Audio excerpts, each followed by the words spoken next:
we have a detection about 5 hours, more or less, on a radar and a new equipment that we believe that that equipment was working in not a good way, because it's not human that you have detection by 5 hours of the same object and apparently without movement. Well, we concur with the technical persons of radar in our country that the radar system was working well, and was very exciting, and we surprised when at the next day we received information about a periodist named Jaime Maussan that is studied these cases in Mexico, about that a sighting from a lot of people in the Metepec city. There is another point located southeast of the Toluca airport, about a sighting of the big flying saucer, apparently 50 meters of diameter, than for a lot of people, and that let the trash something in the ground. Well, next November 24, 1994,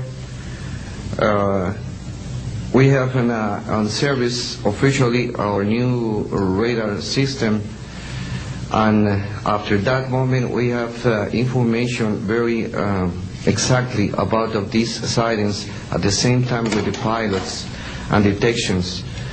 That's why I'm here, because we consider in my country that this is very dangerous. We have a lot of more cases, but I don't want to use more time in this. But it's very important that the people on the world knows these events and consider that could be very dangerous for our aeronautical situation, especially in my country. I don't know why in my country that's occur frequently, but the point is that happens, and we consider dangerous, and we have only unfortunately one trash, but we don't want to have another more. Thank you very much, and I'm sorry for my English.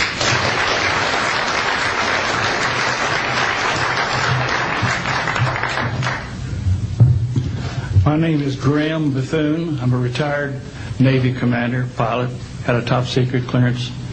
50 years ago, February the 10th, 1951, I was flying from Keflavik, Iceland to Argentia, Newfoundland. It was at night, it was dark. About 300 miles outside of Argentia, I saw a glow on the water, like approaching the city at night. As we approached this glow, it turned to a monstrous circle of white lights on the water. We watched this for a while. The lights went out. There was nothing on the water. Next thing we saw was a yellow halo, small, much smaller than whatever it was launched from, and that was 15 miles away, up to our altitude. Because of the trajectory, I disengaged the autopilot, shoved the nose over to try to go under this thing. At that time, I heard a noise underneath. I thought maybe it hit us. It was actually some of the crew members ducking, and they collided, and a couple of them were injured.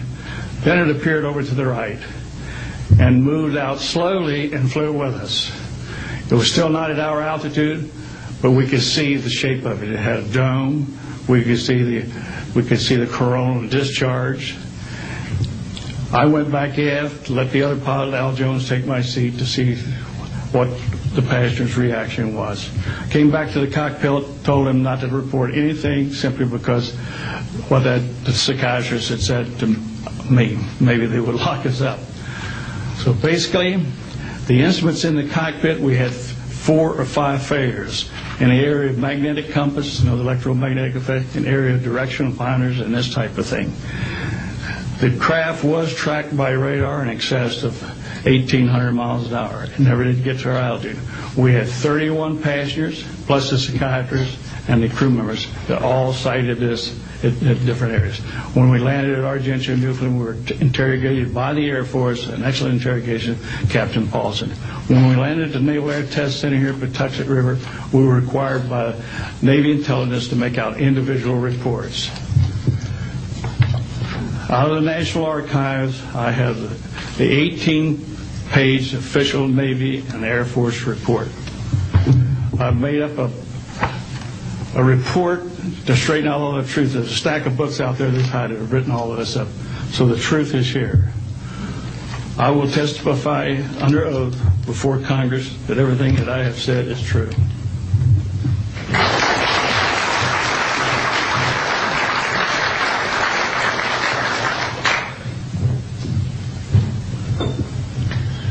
My name is Dan Willis.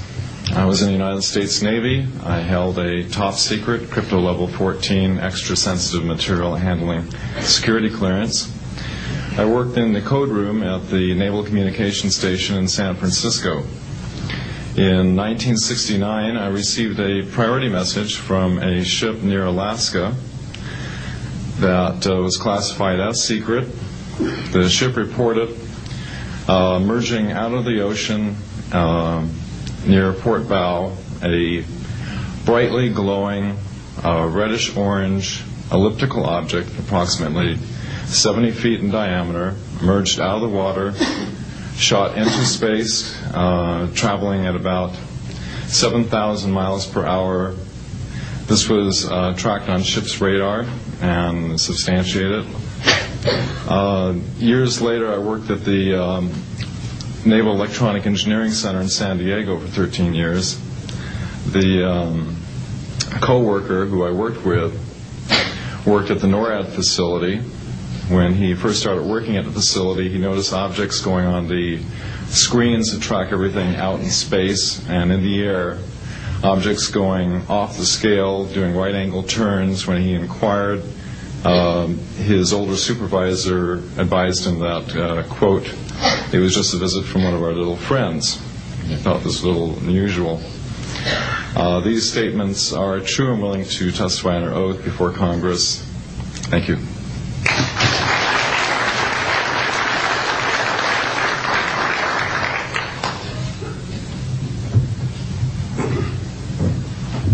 My name is Don Phillips.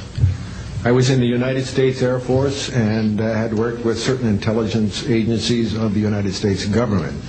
Prior to my Air Force, prior to joining the Air Force, I worked for the famous Lockheed Skunk Works.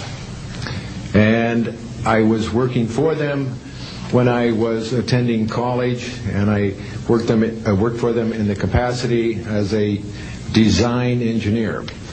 It was one of my proudest moments of my life to work with a man by the name of Kelly Johnson. A lot of you might be familiar with that.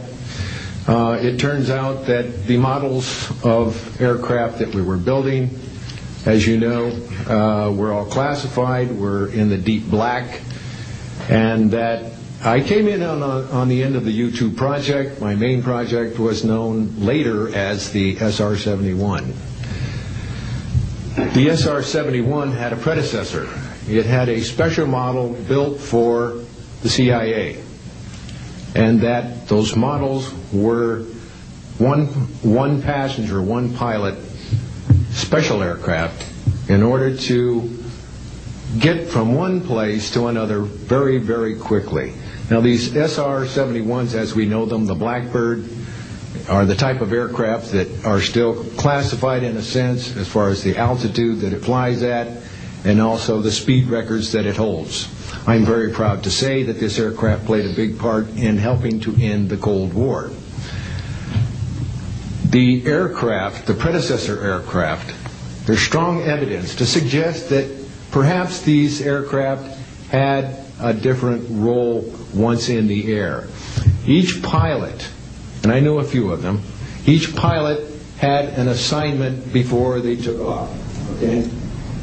They learned about the assignment immediately prior to takeoff, and there's strong evidence to suggest that there was a dual role in that they were monitoring some type of traffic to and from planet Earth. This can be verified at a later point. I'll jump into my military experience. My first field assignment for the United States Air Force was at Las Vegas Air Force Station.